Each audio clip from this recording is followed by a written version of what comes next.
Okay. तो कल हम लोगों ने प्रोजेक्टाइल मोशन का बेसिक्स देखा था। इक्वेशन ऑफ ट्रैजेक्टरी, डिस्प्लेसमेंट का इक्वेशन, चेंज इन वेलोसिटी। हमने ये देखा था कि if the projectile is at highest position, what is the change in velocity with respect to initial velocity. और जब प्रोजेक्टाइल अपना ट्रैजेक्टरी पूरा कर लेता है तो उस केस में what is the change in velocity between final and initial positions, right? So now we want to see there's something important which is called as time of flight, and we will not go into derivation of this. We will just mention equation. तो basically होता क्या है, let me draw motion of projectile. तो the idea is pretty simple. हमारे पास ये projectile है, ground से लेके मैक्सिमम हाइट तक जाने के लिए जितना टाइम लगता है उसको बोलते हैं टाइम ऑफ एसेंट, और मैक्सिमम हाइट से वापस ग्राउंड पे आने के लिए जितना टाइम लगता है उसको बोलते हैं time of descent. So the time taken for the projectile to reach the maximum height is time of ascent, and the time taken by the projectile to reach ground again is called as time of descent. तो जो total time है, मतलब time of ascent plus time of descent, that is called as time of flight. मतलब in short, time of flight is a time taken by the projectile to cover its entire trajectory, right? या तो जितना time वो air में रहेगा that is time of flight.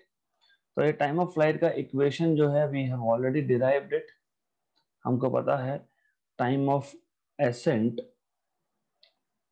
Time of accent आता है हमारे पास u sin theta by g, और टाइम ऑफ डिसेंट भी आता है u sin theta by g. मतलब ग्राउंड से मैक्सिमम हाइट तक जाने के लिए जितना टाइम लगता है उतना ही टाइम मैक्सिमम हाइट से ग्राउंड तक आने के लिए लगता है. So therefore time of flight, total time of flight is time of ascent plus time of descent, जैसे मैंने बताया वहां पे. तो it is equal to u sin theta by g plus u sin theta by g, मतलब 2u sin theta by ji.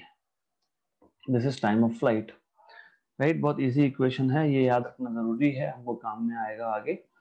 Then next thing that we should know, so this was important here, time of flight. Okay, then there is something that we have not went through so far, that is complementary angles.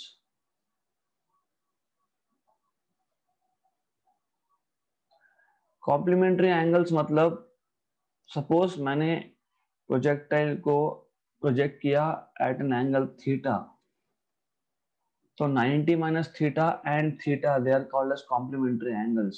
So theta and 90 minus theta are called as complementary angles, are called as complementary angles. Okay, so what do we mean by complementary angles? तो complementary angle में होता क्या है, for example if angle of projection is 30 degree और 90 minus 30 60, तो 30 और 60 degree के लिए, 30 और 60 डिग्री के लिए horizontal range is same. So what I am saying is, for example 30 degree पे मैंने अगर प्रोजेक्ट किया तो this is the trajectory of projectile, this is the range covered by projectile. मैंने अगर 60 डिग्री पे प्रोजेक्ट किया तो this will be the range of projectile. So I'll just give it some different color. So the idea is theta equal to 60 degree के लिए और theta equal to 30 degree के लिए पाथ अलग अलग है, मैक्सिमम हाइट अलग अलग है, बट हॉरिजॉन्टल रेंज जो है वो सेम है. So theta and 90 minus theta are called as complementary angle, and for complementary angles, horizontal range of the projectile is same. This is something which we don't cover in theory classes. By the way, time of flight को मैं ऐसा भी लिख सकता हूँ 2, if you remember u sin theta क्या था, initial y component of initial velocity, तो uy था, तो 2uy by g भी लिख सकते हैं इसको. So this is important to know. So time of flight is 2uy by g, क्योंकि याद रखना easy होता है हमारे लिए. That's why it is important for us to know this. By the way, now speaking about complementary angle, देखो time of flight for angle theta है ना, तो time of flight for angle theta क्या आएगा, time of flight for theta ये आपका आएगा capital T is equal to 2u sine theta by g, और time of flight for 90 minus theta क्या आएगा, विल बी, इसको मैं t1 बोल देता हूं, तो 30 डिग्री के लिए समझ लो 2u साइन 30 बाई जी, और 60 डिग्री के लिए 2u sine 60 by g. So time of flight for complementary angles t1 and t2, it is 2u sine of 90 minus theta by g. मतलब ये आ जाएगा 2u cos theta by g, because sine of 90 minus theta is cos theta. तो ये आ गया 2u cos theta by g. तो t1 मिल गया, t2 मिल गया. So we have in hand time of flight for complementary angles. Now if I take product of these two complementary angles, if I take t1 into t2, मुझे क्या मिलेगा, 2u sin theta by g into 2u cos theta by g, right? So you just have to simplify this. तो ये बहुत simple है, and in any case हम आगे भी देखेंगे, हॉरिजॉन्टल रेंज का फॉर्मूला जब आएगा तब देखेंगे. This is anyways, if you see 2 into 2 is 4, u sin theta is uy, u cos theta is ux by g square. ऐसा भी लिख सकते हो, या फिर इसको फर्दर सिंप्लीफाई करोगे तो इन terms of horizontal range 2r by g भी लिख सकते हो. जब हम लोग हॉरिजॉन्टल रेंज का फॉर्मूला भी लिखेंगे थोड़ा, in few more minutes we will come to the formula of horizontal range r. What happens if I take ratio of t1 by t2? So if I take ratio of t1 by t2, I have 2u sin theta by g upon 2u cos theta by g. g और g cancel, 2u और 2u cancel, so this is tan theta. Okay, the ratio of time of flights for complementary angle is tan theta, and the product turns out to be 2r by g or 4ux uy by g square. Okay, तो easy idea है, this is not really difficult. तो यहाँ तक समझा है तो we can go ahead and talk about what is horizontal range.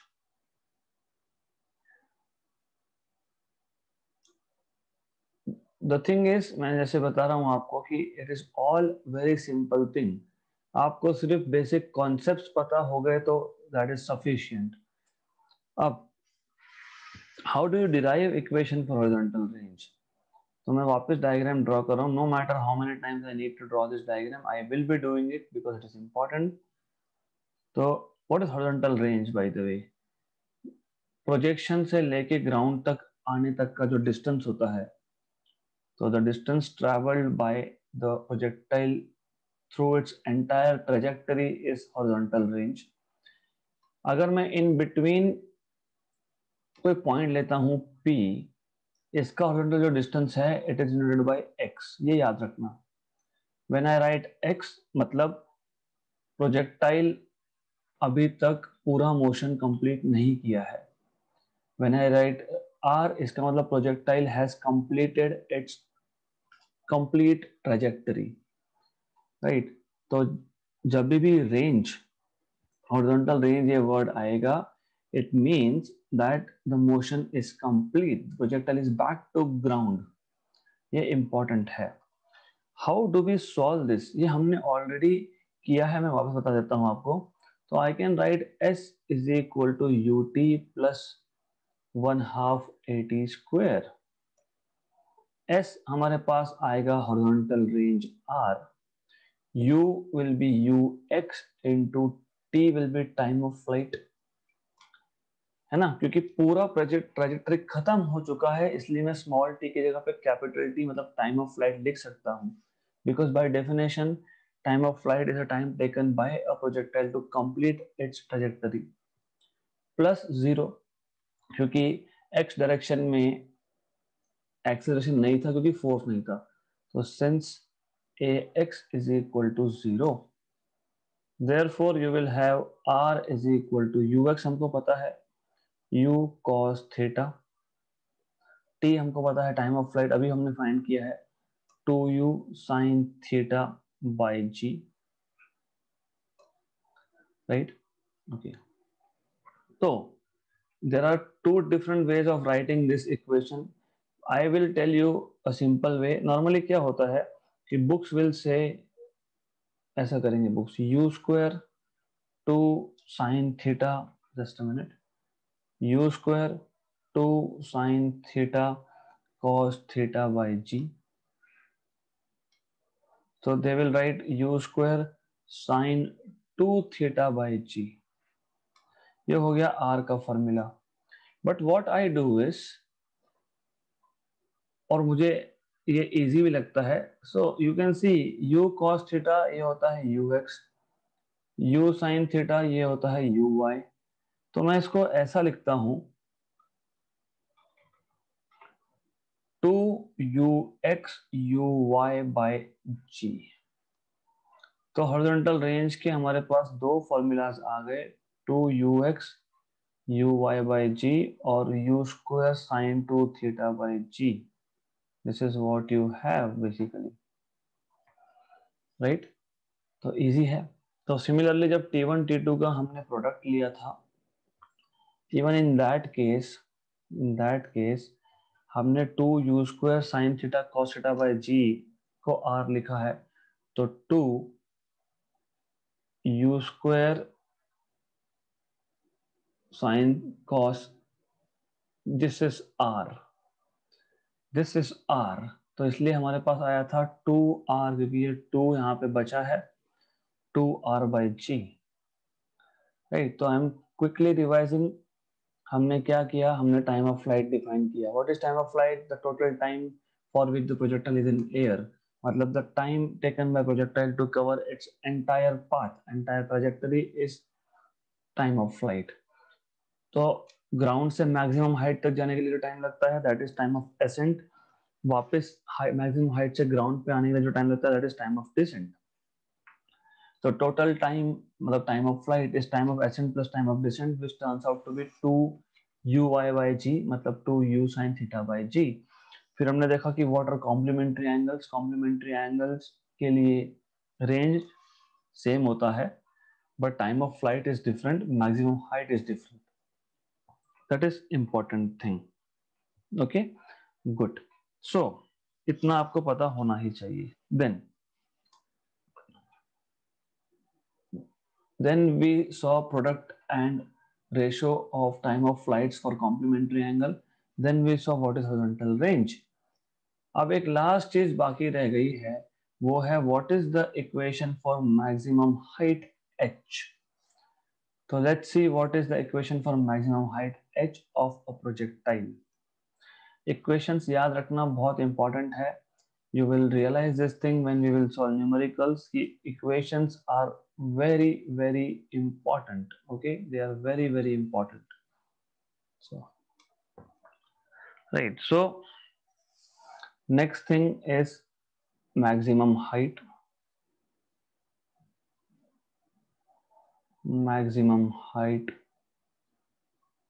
Okay, तो maximum height का इक्वेशन कैसे निकालेंगे? बहुत सिंपल है, referring to the previous diagram. चलो कॉपी पेस्ट कर लेते हैं नेक्स्ट पेज पे।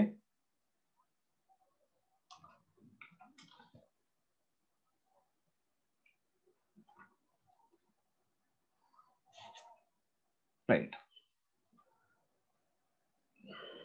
तो मैक्सिमम हाइट मतलब बी पॉइंट पे we know velocity at maximum height, that is at point B, is 0. हमको चाहिए h का इक्वेशन, तो what we can do is we can use v square equal to u square plus 2as।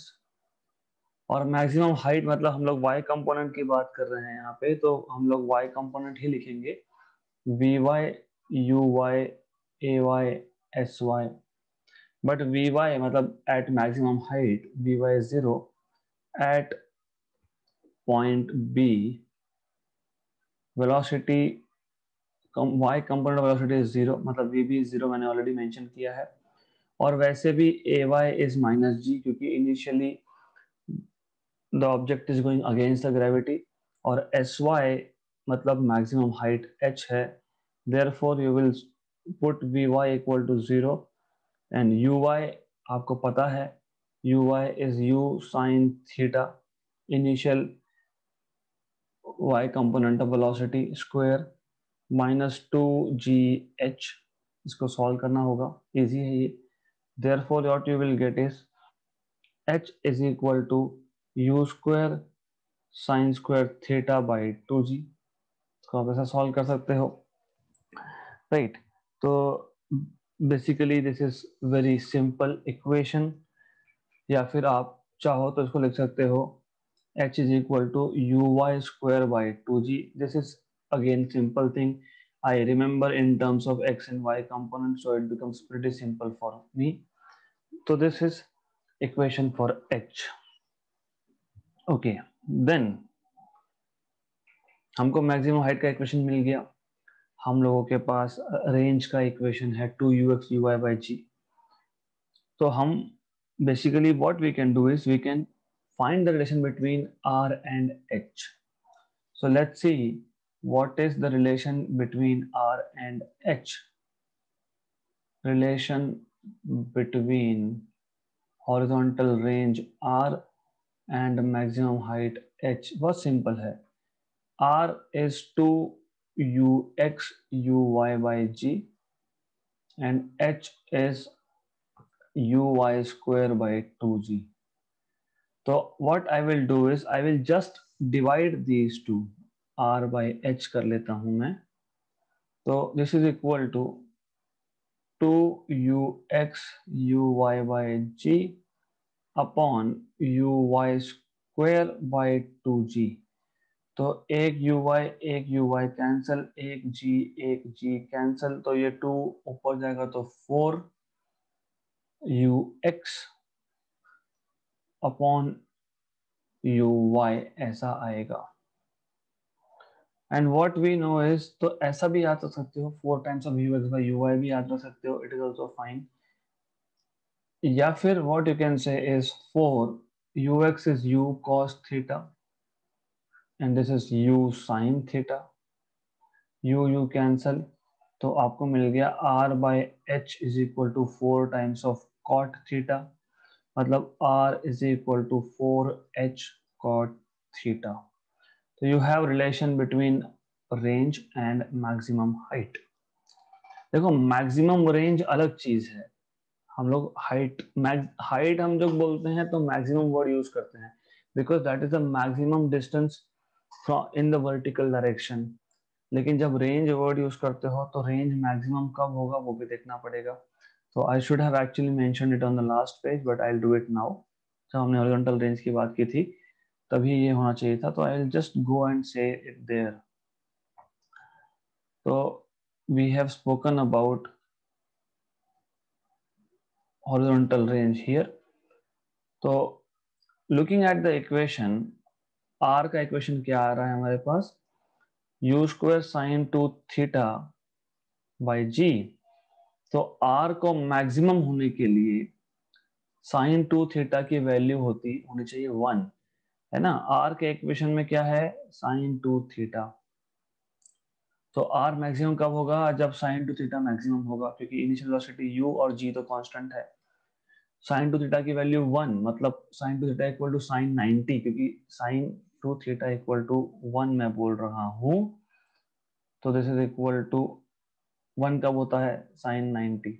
मतलब क्या मिल गया, to theta equal to 90, मतलब theta क्या आ गया, 45 डिग्री, राइट। तो R max, maximum horizontal range, R max यहाँ लिख देता हूं मैं, R max is equal to u square by g, क्योंकि साइन टू थीटा की वैल्यू हो गई 1, और this is possible when theta is 45 degree. तो हॉरिजॉन्टल प्रोजेक्टाइल, कोई भी प्रोजेक्टाइल हॉरिजॉन्टल डायरेक्शन में मैक्सिमम डिस्टेंस कवर कब करेगा, for a given velocity, for a given initial velocity, a projectile has maximum range at angle of projection 45 degrees. तो this is important, ये पता होना चाहिए था आपको। That's it. देन नाउ, अब तक हम लोग, until now what we were doing is, हम लोग एक प्रोजेक्टाइल मोशन की बात कर रहे थे, और सारे के सारे ऑब्जर्वेशन मतलब velocity, horizontal range, maximum height, ये सब हम लोग मेजर कर रहे थे विथ रिस्पेक्ट टू ग्राउंड। मतलब मैं, और एज एन ऑब्जर्वर मैं खड़ा हूं और मैं प्रोजेक्टाइल मोशन को देख रहा हूं, राइट।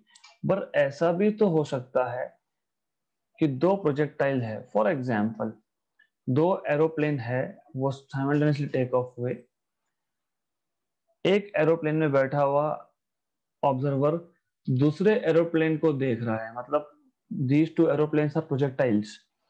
तो what happens if I see the motion of a projectile from another projectile? So this is what we have to see now. So we are concerned about motion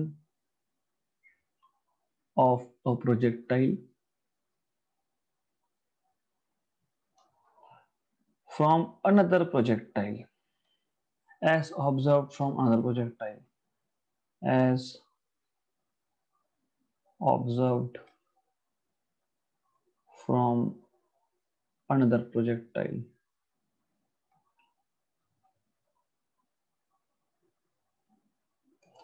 Right. So just to make you little comfortable with the idea, I will draw diagram again. सिर्फ diagram से समझा देता हूँ कि हो क्या रहा है यहाँ पे।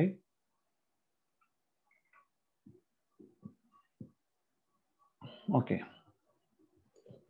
तो ऐसा है that we have this as our first projectile. Okay, right. Then we have another projectile. Okay, तो ये जो रेड में है, this is first projectile. So the initial velocity of projection for this is u1, let us say. तो जो पहला projectile है उसका इनिशियल वेलोसिटी जो है वो u1 है, जो दूसरा प्रोजेक्टाइल है उसका इनिशियल वेलोसिटी u2 है। We are not really worried about velocities at this point of time. तो this is u1 and the angle of projection for the first projectile is θ1. So I'll just show it over here, θ1. For second projectile, initial velocity is u2, angle of projection is θ2. Right. Let us say A projectile and B projectile. This is B and this is A. Okay, 1 and 2. Okay. The question is, अगर मैं B projectile का motion देख रहा हूं और मैं खुद A projectile पे बैठा हूं, तो how the equations of projectile will look like. So what I will do is I will just write down equations for projectile A and B separately. तो for ball A, projectile A मतलब what I can write is x1 और आपने already x component निकाल के रखा है।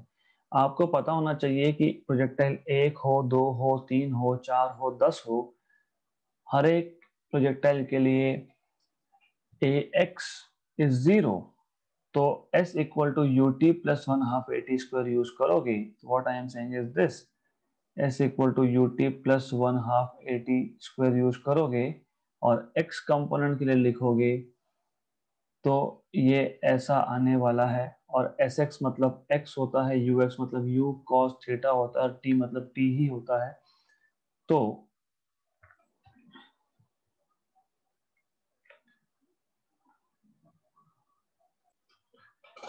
sorry, my video went in between.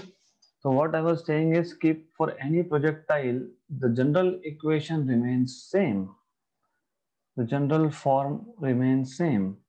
So x1 will be equal to u1 cos theta 1 into t. Similarly, if you write down y component, so y1 will be equal to, आपको पता है y के लिए आप करोगे sy is equal to uyt minus half gt square, तो वो आएगा ui is u1 sin theta 1 t minus half gt square. Okay, right. So this is for ball A, मतलब first projectile. Similarly for second projectile you can write, so for ball B or second projectile basically you can write x2 is equal to u2 cos theta 2 into t and y2 is equal to u2 sin theta 2 into t minus half gt square. This is how you can write. Okay, so अब the position of ball A with respect to ball B. I want to see what is the position of projectile A with respect to B. So the position of ball A with respect to ball B with respect to ball B is x is equal to x1 minus x2. तो आपको सिर्फ subtract करना है। तो after subtracting and simplifying x1 आपके पास है u1 cos theta 1 into T और x2 आपके पास है u2 cos theta 2 into T. तो मैं t को कॉमन निकाल लेता हूं और बाहर लिख देता हूं। Similarly y will be y1 minus y2 और इसको आप सॉल्व करोगे तो आपको मिलेगा u1 sine theta 1 minus u2 sine theta 2 into T. तो आपको मिल गया x coordinate of ball A if you are observing the motion from ball B. So the position of projectile A with respect to B is given by these two coordinates, right? So this is as simple as it can be. बहुत simple है, right? तो this is it for oblique projectile motion. मैंने आपको already बताया था कि oblique projectile motion मतलब क्या होता है, मतलब ground to ground वाला projectile is oblique projectile motion. Next thing is, what we want to see next is, अगले केस में second type of projectile motion that we want to see is horizontal projectile motion. Horizontal projectile motion. इस case में क्या है कि इस case में suppose हमारे पास एक बिल्डिंग है मतलब व्हाट आई मीन टू से इज फ्रॉम सम हाइट, मेरा बोलने का मतलब यही है। And on top of this building you have a object, और इस ऑब्जेक्ट को आप हॉरिजॉन्टल वेलोसिटी दे रहे हो इनिशियली। So you are giving an initial horizontal push. तो ये जो ऑब्जेक्ट है, what this object will do is it will perform a motion something like this, and this motion is called as horizontal projectile motion. Simple, बहुत simple सा case है। तो again here इस case में हम लोगों को इक्वेशंस बनाने हैं किसके, टाइम ऑफ फ्लाइट के, हॉरिजॉन्टल रेंज के। मैक्सिमम हाइट तो बोल नहीं सकते क्योंकि मैक्सिमम हाइट से ही शुरू किया है ना, मैक्सिमम हाइट से ही मोशन स्टार्ट हुआ है। Then what is displacement, what is equation for instantaneous velocity, मतलब जो जो हमने पिछले टॉपिक में ऑब्लिक के केस में किया है ग्राउंड टू ग्राउंड, वैसे हाइट टू ग्राउंड मतलब हॉरिजॉन्टल के लिए भी वही करना है। But we will not go into much details, और ज्यादा है भी नहीं यहाँ पे। तो this equations are actually simple, simple है यहाँ पे। सो आइडिया इज कि हमने इसको हॉरिजॉन्टल पुश दिया, मतलब initial velocity u is just ux और uy इज 0। इमेजिन आपके पास एक टेबल पे एक ऑब्जेक्ट रखा है और आपने इसको हॉरिजॉन्टल डायरेक्शन में पुश दिया, मतलब you are just giving horizontal velocity ux as u, you are not giving any velocity in the y direction, but still gravity तो नीचे ही है, तो ay is equal to g but ax is equal to 0। Okay right, मतलब इसका x direction, sorry, x component of velocity will not change but y component will change। तो we will see those equations, okay।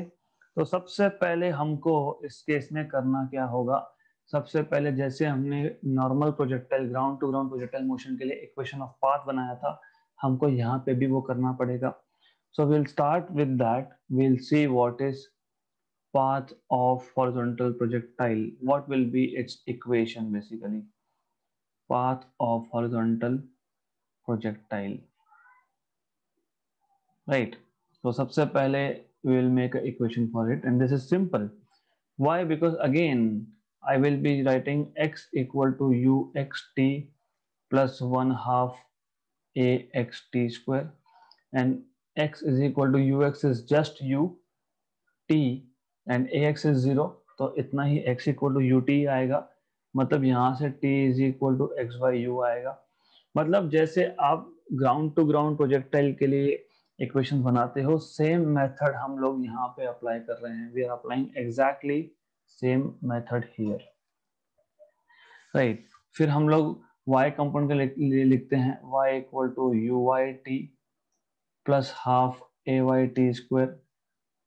तो y is equal to u y 0 है, correct, right, और ए Y जी है, मैंने लिखा है वहां पे half g t square. Minus g नहीं लेंगे क्योंकि यहाँ पे इनिशियली ऑब्जेक्ट अगेंस्ट ग्रेविटी नहीं जा रहा है, in the direction of gravity आ रहा है। तो आपको मिलेगा y is equal to half g t square, और t हमने already in terms of x लिखा है, क्योंकि जब हम लोग प्रोजेक्टाइल के ट्राजेक्टरी की बात करते हैं, उसके इक्वेशन की बात करते हैं, तो y और x का रिलेशन चाहिए। तो t is x by you, और उसका स्क्वायर है तो t का स्क्वायर है तो आ गया आपके पास। तो y is equal to half g x square by u square, this is equation for trajectory. मिल गया equation for trajectory, right. Then what else do we need is, और क्या चाहिए हमको, तो हमको और चाहिए डिस्प्लेसमेंट ऑफ प्रोजेक्टाइल। आपको याद होगा मैंने बताया था that at any instant of time, for example at any instant the projectile is at point P। तो ओरिजिन से P पॉइंट तक का जो वेक्टर होगा r bar, that gives us displacement vector. तो हम लोग डिस्प्लेसमेंट वेक्टर जो होगा वो क्या आएगा वो देखेंगे। और मैंने आपको ये भी बताया था कि always displacement vector r bar is x i cap plus y j cap, और x हमने वहां पे फाइंड करके रखा है ut, तो ut i कैप, और y भी हमने फाइंड किया है हाफ जी टी स्क्वेयर, तो half g T square j cap. ये आपका आ गया displacement vector, right. Okay, easy है।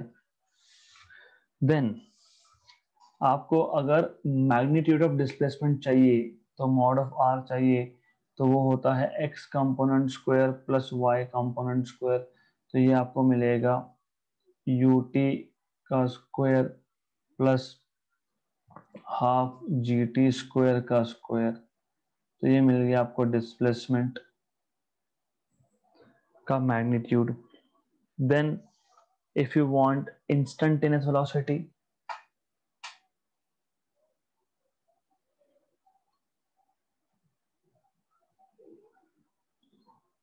सो अगर आपको इंस्टेंटेनियस वेलोसिटी की बात करनी है, so we can also write down what is instantaneous velocity. Instantaneous velocity easy है ये भी।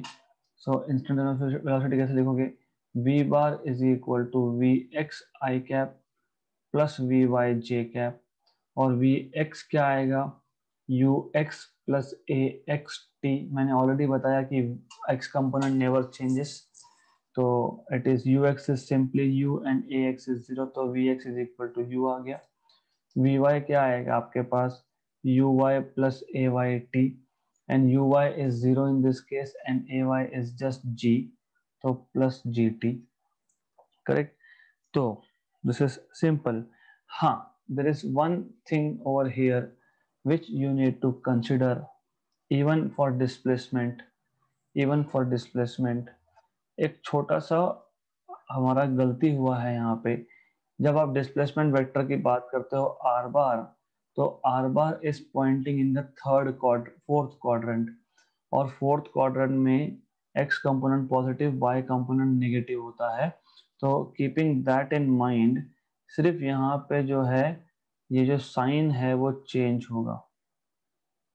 तो you will be writing down and only because the vector is pointing in the fourth quadrant, तो तुम ऐसा लिखोगे, सिर्फ यहाँ पे ये नेगेटिव साइन आएगा। This factor we also have to consider here when we talk about velocity, x component of velocity। तो यहाँ पे ये चीज हमको देखना पड़ेगा। तो ये आएगा यू वाई माइनस, मैं लिख देता हूँ ठीक है, प्लस ए वाई टी लिख देता हूँ, but ultimately you will have to make a correction at this step, तो you will have to write down a negative here। तो ये आ जाएगा आपका यू वाई तो जीरो है, initial velocity in y direction is zero for horizontal projectile motion plus g t. तो ये वी एक्स वी वाई की वैल्यूज डालोगे तो v bar equal to u i cap minus g t j cap आएगा। अब mod मतलब आप velocity के मैग्नीट्यूड की बात करोगे तो आपको मिलेगा x component square plus y component square का स्क्वायर रूट, राइट, गुड। और अगर आपको डायरेक्शन ऑफ वेलोसिटी की बात करनी है, so if you want to know what is direction of velocity, मैंने आपको हमेशा बताया है कि जब किसी भी वेक्टर का डायरेक्शन की बात हो, तो in that case you always have to take tan। So tan of phi, where phi is the angle made by velocity vector with respect to x-axis, okay। So this is हमेशा y component upon x component होता है, y component is gt, x component is u।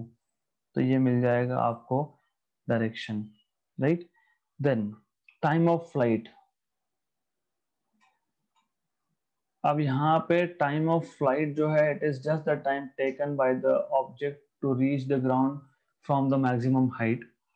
तो जब इसको आप solve करोगे, I will not go into details but you can do it.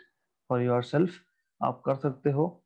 चलो कर ही देते हैं। s equal to u t plus 1/2 a t square, ये आपको अप्लाई करना है y कंपोनेंट के लिए। Okay, s y is definitely maximum height h, मतलब basically what I am saying is this height h. Okay, तो h is equal to u y 0 था, ए Y तो पता है आपको g था, तो जी टी स्क्वायर और capital T because we are talking about time of flight here, तो T square is equal to 2h by g, तो t is equal to under root of 2h by g, this is time of flight. Last thing for today's session is we want to know what is horizontal range in this case. Horizontal range से मेरा मतलब ये है that what is this particular distance r, और आपको मैंने ऑलरेडी बताया that in such cases आप वही यूज करोगे S x is equal to u x t plus 1/2 a x t square. तो S x is basically R, क्योंकि हॉरिजॉन्टल रेंज की बात हो रही है, यू एक्स इज यू, और कैपिटल टी लेंगे बिकॉज वी आर पूरा मोशन कंप्लीट हो गया, तो टाइम ऑफ फ्लाइट लिया जाएगा प्लस 0, तो u is u and time of flight is under root of 2h by g, तो आपको मिल गया horizontal range which is u under root of 2h by g। This is all about horizontal projectile motion. This is sufficient for you to know. Okay, so we will stop here for the day and we'll continue next topic tomorrow.